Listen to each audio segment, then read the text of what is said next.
Niko Koutouvides. Niko, it's Zach Gelb and Chase Sr. How you doing?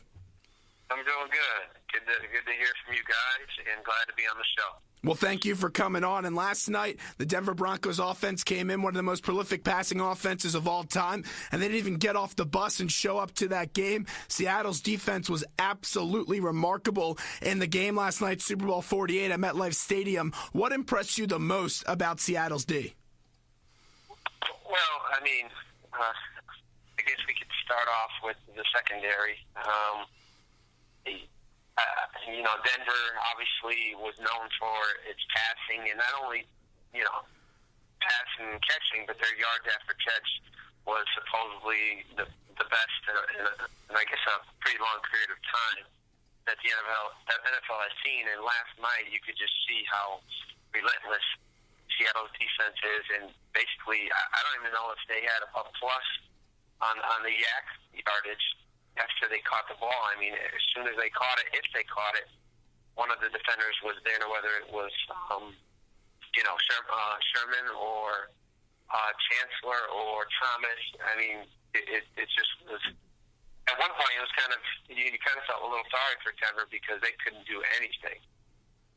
Yeah, no doubt about it. Even from the first play of the game, the tone was set with the snap over the head, and there was 2 points right off the board on the safety. And Manning, hey, he's an all-time great regular season quarterback. He's a game under 500 in the postseason, now 1-2 in the Super Bowls, and he threw 2 bad interceptions last night.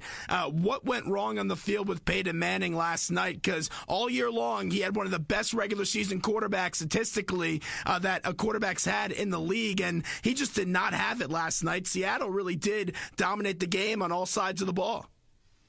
Yeah, I think a lot of factors come into play. Look, I played in 2 Super Bowls. Unfortunately, I lost both of them. I think collectively, Peyton, let's first give the credit to Seattle's defense. They're just a tough, relentless, physical defense. They can be intimidating at times, and that proved to show last night. I think, New York held the Super Bowl. I think there's a lot of distractions. I don't know. You're not there between the 2 practices to see which team was more focused, but obviously we understand on game day, if you don't bring, your A game and you're prepared, then you'll see results like last night. And you just seen that Seattle did everything right and Denver did everything wrong. And, I know Peyton is obviously, probably the classiest professional athlete we have in the NFL. It's just hard, when the performance they put on last night as a team, you just have to say to yourself, what exactly happened in the 2 weeks from the Patriot game in the AFC Championship to the Super Bowl where, things just went that badly. Hey, Niko, it's Chase Sr. A lot of conversation leading up to Super Bowl 48 was regarding the legacy of Peyton Manning. He now has the most postseason losses of any quarterback in NFL history. He's 1-2 in Super Bowls. And last night, he looked scared in the pocket. He looked skittish when pressure was coming towards him. What do you think this loss in the Super Bowl does to his legacy? Because there's no argument he is one of the best quarterbacks of all time. Yeah, I think I'm with the norm. Everybody's got a lot of respect for Peyton. I think his legacy still stands as, top 5 best quarterback ever to play the game. But I think there will always be some sort of but there that he lost 2 Super Bowls and only won 1. I guess the good thing is he did win 1, or we'd be having a much different conversation. For sure. Of that today. So, look, I'm sure he's highly disappointed, and he's still the greatest, but he's just the ultimate professional and such a class act. He even after the game, he had nothing but great things to say about Seattle, and I don't know, it's hard to say anything bad about Peyton Manning. What the Seahawks defense was able to do was unbelievable, especially in the first half. The Broncos had just 11 yards in the first quarter, and when I was looking at the first half numbers, Eric Decker was held to 0 catches, and Wes Welker had just 3 for 26 yards. What do you think of the job that the Seattle Seahawks secondary did, because they held the Broncos' weapons silent for the majority of the ball game? Yeah, it's just outstanding. I mean, collectively, all 11 guys on that defense, as far as the guys up front to the linebackers, the Legion of boom in the back. that's what a good defense does. And I think now I saw somewhere, I guess, the 6 Super Bowls where number 1 offense won against number 1 defense. I think it's 5-1 that defense won. So it just goes to show you again that defense will ultimately win you a championship. And last night, obviously, put another statement on that. Former Seahawks and Broncos player Niko Koutouvides joins us on the hotline. Niko, you mentioned you played in 2 Super Bowls. The last time Seattle was there before last night, and also the second one and the loss to the Giants. And the first play of the game, that snap goes over the head, and it set the tone for Seattle all night as it was just a complete massacre. It looked like Denver was very nervous on the first few drives and never were able to set in to a rhythm besides that late third quarter touchdown drive. You played in 2 Super Bowls. What are the emotions leading up to the game and on those first few plays? Yeah, some guys are nervous. You would hope that the veterans who've been there before can help guys like that out. But just goes to show you, Seattle didn't have anyone that played in the Super Bowl, and they came out outstanding. So I think the preparation before and practicing really has a lot to do with it.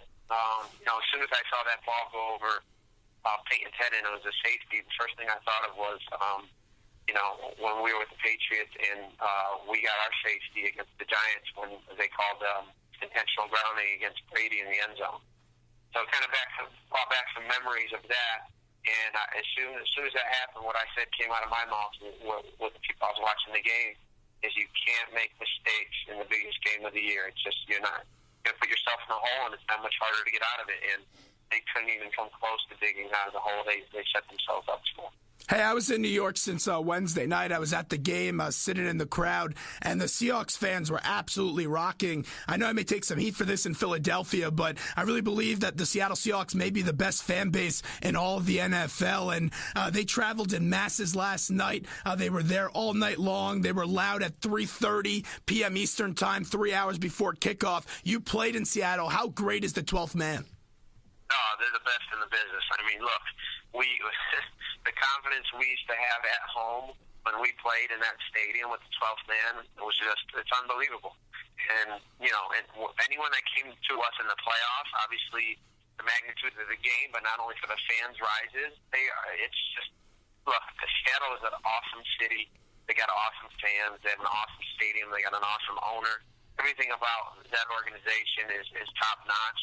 It was absolutely amazing to play there, and to this day, I played in indoor stadiums, outdoor stadiums. No one is compared to the Seahawks stadium as far as how loud it can be. Now, I think that's the way the building was built and the structure of it has something to do with it, but it doesn't matter. That place is just rocking when it is loud. It is very tough for an opponent to come in there and try to communicate. When everything is going well for Peyton Manning, he's just unbelievable. He's able to run that offense at will, but when things start to go wrong and awry, he's just a totally different quarterback. I mentioned a couple minutes ago, I thought he looked scared in the pocket last night because he did feel that pressure coming towards him, and the Seahawks D was just bringing it all night. Do you agree with the sentiment that Peyton Manning looked a little bit skittish last night? I don't know about. I wouldn't say he was. He had some tough times where I think he was, stressing the moments a little too much. I think obviously he wasn't relaxed. We know when Peyton's relaxed, he's calm as can be in the pocket. So you could tell that I think he was really putting a lot of pressure on himself to try to make something happen. But that Seattle defense just wasn't letting it happen, and I think he kept trying to pursue it the rest of the game.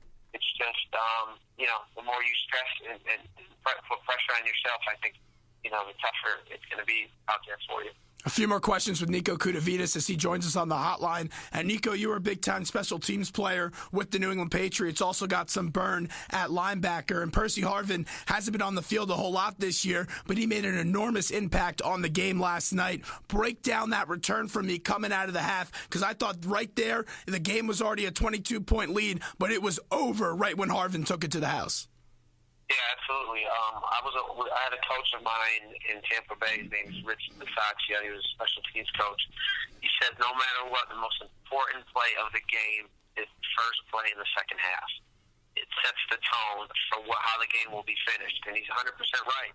And last night just goes to show you again that, you know, one, special teams is still a very, very important part of our game. And two, you know, any life that Denver thought they had in that locker room at the time was just taken away once they let up that return. And obviously, Percy Harvin's one of the best at doing that. He's very athletic. He's obviously had a bunch of injuries he's dealt with this year. So, you know, it's biggest game of the year. You got to be prepared to play all plays, special teams, and it's unfortunate that Denver really had no chance last night. In the last decade and some change, the argument for who the best quarterback is in the NFL has been between Tom Brady and Peyton Manning. You spent some time on the Patriots roster, alongside Tom Brady, and you know how big he comes up in huge games. What do you think is the big difference in the crucial stages of the ball game between Peyton Manning and Tom Brady, if you can pinpoint a couple of reasons? I mean, look, they're great. They're both great. I mean, I don't think anyone can complain to have either of them on their team. Obviously, I know Tom on a personal level and a professional level as being a teammate. I don't know. I've never played with Peyton on the same team. But, look, Tom, they're both so well prepared. I think I know Tom's a little younger than him, but, you know, they're still close in age. I think Tom has some strengths that are a little better than Peyton, and I think Peyton has some strengths that may be a little better than Tom. But they're both, you know, we've been, I guess, blessed to have them both as part of the NFL in the last decade because they're going to go down, obviously, as, you know, some of the best quarterbacks ever to play the game, and it was an honor for me to have an opportunity to play with Tom. When you're getting destroyed like that in the first half, you're just looking for some way to find a way, whether it's a touchdown or a field goal, to get some points on the board. I understand they were down 22-0. There was about a minute left in the half, and John Fox went for it on 4th and short. I didn't really like that decision by him. I thought he should have taken the field goal. I don't think he was coming back anyway, but if you wanted any chance, and I know the return just totally killed any momentum in that game, I thought Fox should have kicked the field goal to end the first half. What about your take on that? Yeah, I agree 100%. I said the same thing. I said just take the points, go into halftime with something on the board, because if you don't convert this fourth down, I think you go into halftime really scratching your head. Where do we go from here? And, you know, he has a lot of confidence in Peyton in that offense with what they did all year. So, yeah, I'm a believer in put up the points early, and then whatever we have to do in the second half, we'll do. But I'm not a head coach. John is. John's done, you know, a great job in this league as a head coach. You know, he's got the 2 Super Bowls, so I don't know. He's got to live by that call. A few more with Niko Koutouvides. And Niko, Pete Carroll won a national championship with USC. Didn't get the most fairest of shakes his first time around in the NFL, but it is absolutely outstanding the job he's done with Seattle. 21 out of the 53 players on the active roster were undrafted free agents. And you look at the job that he did. When you get drafted a little bit later than you're expected to, I know you were in the 4th round, or even when you don't get that call on draft day, for a coach, you have to love that because you get a bunch of extra motivated players. Absolutely, at a premium price. You're paying, you know, you don't have to pay top dollars for these guys that are performing like top dollar players. You know, you can give a lot of credit to the GM Snyder and Pete Carroll and their entire staff for going and finding these guys who have the ability, but were overseen for some reason, and they took these kids in, and I guess they made the best competitive athletes as what that team was looking for them to go out and win basically dominate a championship for a Super Bowl. So our hats go off to Pete Carroll and his entire staff. They've done a wonderful job up there at Seattle. Even looking back a couple of years ago, Pete Carroll and the front office there in Seattle did a great job of laying a foundation and building on that every single year. One of the youngest teams in the National Football League. What do you think about the prospects of the Seattle Seahawks here in the future? Yeah, they're gonna compete for the time being, for sure. They're in a tough conference. I know San Fran is sitting there trying to knock them off the top every year. And now, I mean, Arizona even haven't had a great year, so they're in a tough division.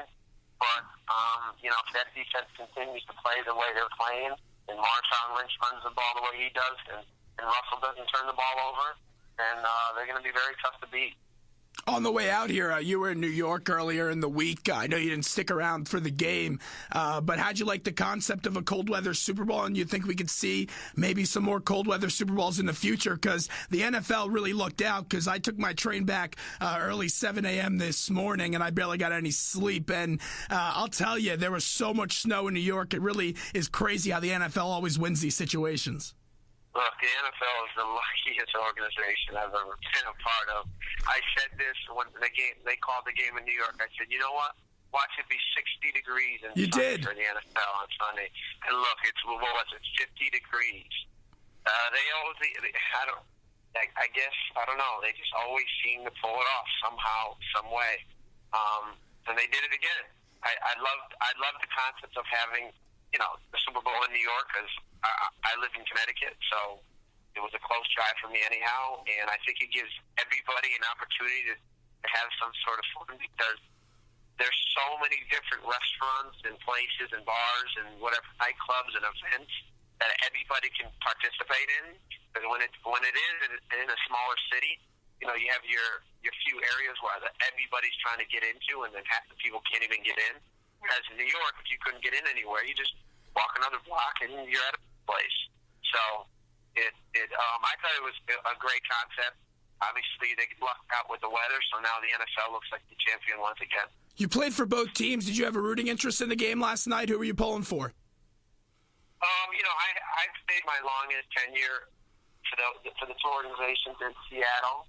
I was there, so a lot of my hard work, dedication, and personal friends are still there. So I was definitely rooting for them. They haven't ever won a championship, so I thought it'd be great for the city, and they pulled it off. So congratulations to them, and I enjoyed my time there. So were you throwing some Skittles when Beast Mode Marshawn Lynch scored a touchdown last night? Were you throwing them up in the air?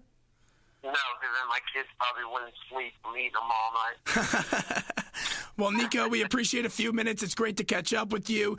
We know you're a little bit under the weather today, so am I. So it was great to have you on the show, and let's talk to you again real soon. Thanks.